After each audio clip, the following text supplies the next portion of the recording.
Metro Police are now investigating this case as negligent homicide with no one charged yet. But the toddler's family attorney tells me it's time to put their foot down and let the community know they're not going to let something like this happen anymore.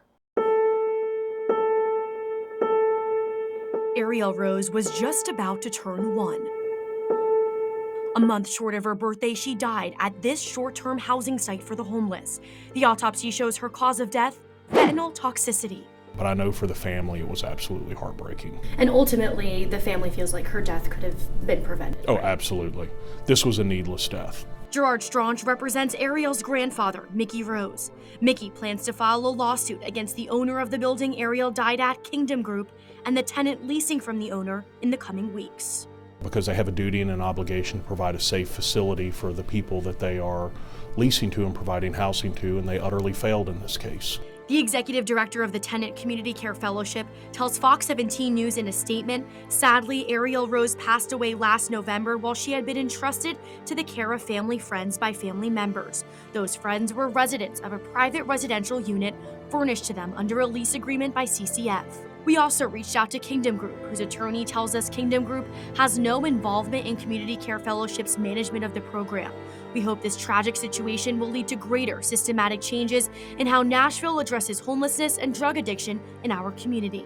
Whoever caused her to have those drugs needs to be held accountable, absolutely.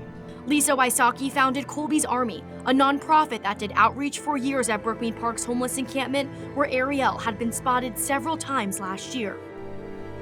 No child needs to be in a homeless encampment. No child needs to be around drugs. Straunch says one of the family's goals is to make sure no other family has to suffer the loss of a child this way again. We as a society have lost a child that we never should have lost. She'll never be able to grow up, never graduate high school, never walk down the aisle with a loved one, never have children of her own, all because she was allowed to be in a facility that had drugs everywhere. Brett Pritz is the Assistant Special Agent for the Drug Enforcement Agency in Nashville and talks about the broader and dangerous fentanyl crisis the city's facing. From 2019 to 2021, the largest increase in overdose fatalities amongst an age group were 14 years and younger. Just from October to the end of December of last year, fentanyl was the main driver in the increased number of drug overdose deaths in Davidson County.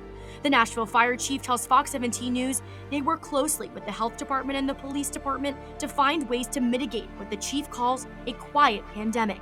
But for Ariel, it was too late. Ariel's family attorney is also actively talking with lawmakers to bring about legislation that would help prevent this from occurring again. Reporting in the studio, I'm Amanda Chin, Fox 17 News, your Code Red station.